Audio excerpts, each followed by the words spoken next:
Okay, so I walked through the town of Milano in the middle of the night drunk and ended up at the nightclub at Amnesty. And I remember laying sprawled out across the hood of some car, just totally out of it.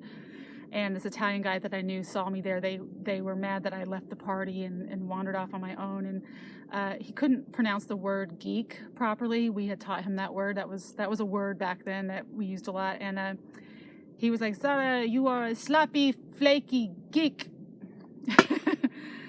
And anyway, that stood out to me. But one of the interesting things about being in Europe in general, I guess, and at this point I'd only been to Italy, is that the food, you go to the store. One thing I loved about my parents is they taught me to eat healthy, and they taught me to read ingredients on food. And when I read the ingredients on the food in the stores in Italy, like bread had 3 ingredients. I'm like, are you kidding me? Because in the States, bread has like 20 ingredients, all these words you can't even pronounce half the time. And all the food was just so much more natural and simple and healthier.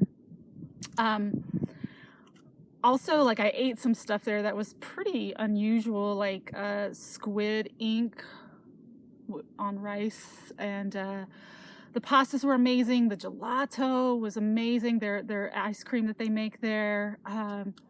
There was a mentality there that was just totally different from what I was used to. Just a lot more, of a sensual appreciation of things and food. And I also had a really life-changing experience with some roommates. I had a number of different sets of roommates while I was there, and I was only in Italy for 6 months. But with one group of roommates, one of them had bought some hash that was commonly sold, I guess, around the castle, and I'd never tried hash before. And up until this point, I'd only smoked pot, a handful of times in Utah, being the rebel that I was. And so one time I smoked some hash with my roommates, and we got in this conversation, and we started talking about, and granted, I'm from this very close-minded.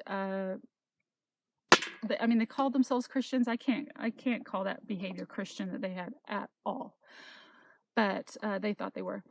And anyway, after smoking this hash, we started talking about how a giraffe will like eat the leaves off of a tree, and then the giraffe will die one day, and then its body will go into the ground, and the tree will eat the body of the giraffe, and then it will make more leaves. And I was like, oh, it's all a big circle. Life, it's a big circle. Reincarnation. And so I was literally running around the apartment with my friends, and we're all screaming, it's all a big circle. But it truly did open my mind to just other realities that I'd never contemplated before. And I'm really grateful for that experience, actually. And I'm grateful for I made some wonderful friendships with some of the models that I lived with there. One of them I'm still in touch with all the time. And actually one of the guys that I met there I'm still in touch with, which was wonderful. There were countless experiences with men who were, trying to get in my pants because I was a model. There was one time I came into the modeling agency, and there was a short guy in his 50s from New York who was in the agency, and I guess he was friends with them, and he was running the Look of the Year contest that was happening in Venice. And he started talking to me, and he's like, yeah, big group of us, we're all gonna go, I'm one of the judges, and you should come. And I was like, oh, okay. And he's like, yeah, so meet us all at my apartment or my hotel at such and such a time. And so I show up there, and there's no one else but me and him. And then he's like, I need you to, I need to see what you got going on here. So I need you to put on a bathing suit and walk for me. And I don't know why I did it. I guess because I was a spaced out, teenager that thought that maybe he was going to give me some job opportunity. I don't know, but I put on a bathing suit and walked for him while he was analyzing me. And it's just I don't know, some power trip on his part. And then when it was time to go to Venice, nobody else showed up. And he's like, well, I guess it's just me and you. And I wasn't comfortable with it, but I wasn't empowered enough to be like, yeah, no thanks. And so I went, and we're driving to Venice, and he's heavily flirting with me, you know, like he's trying to put his hand on my leg. I'm wearing this mini skirt, and I was, you know, kept trying to tell him to stop doing that. And then he was trying to get me to kiss him. I'm like, why? And he was like, I want to see what I'm working with here, what you got. Oh, I want to see what you got inside of you. And, you know, at this point in my life, I would have been like, motherfucker, please. But I wouldn't have even gone. I mean, people like that don't even come around me now. But back then, because I was such a little naive thing, even though I was, you know, I had some ferocity in me too, but wow, to even get in that position is kind of sad. So there I was. And then after, you know, I just kept turning him down and putting the brakes on him, but being concerned with the fact that I didn't want to hurt his feelings. I didn't want to be mean. That's like one of the biggest problems I've had my entire life with predators is, you know, being so worried about hurting their feelings. But so finally he goes, so how old are you anyway? 20, 21? And I was like, I think I was 16 at the time. I said 16. And he about drove the car off the road. And then he's like, can I take you back?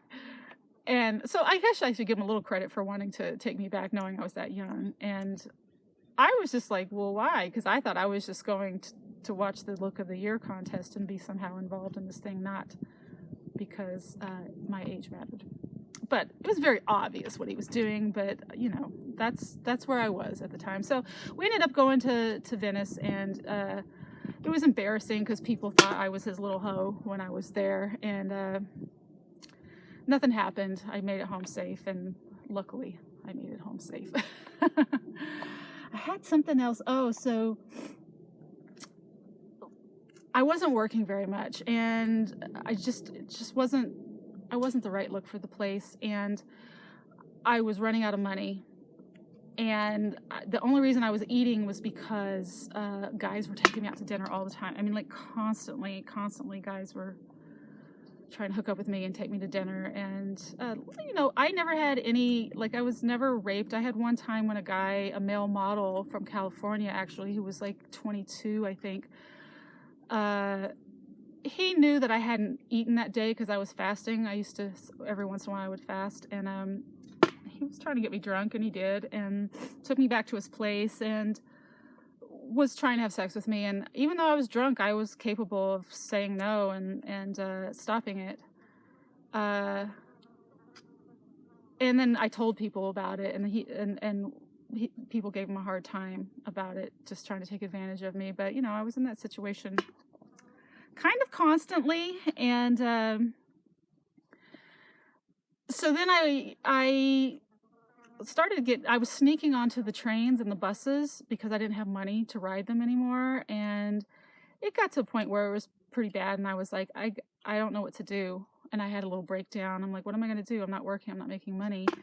And I went in to talk to my agents, and it was a couple. The woman that I met, she had a husband that they ran the agency, and they were kind of like, you know, family to me, or I thought.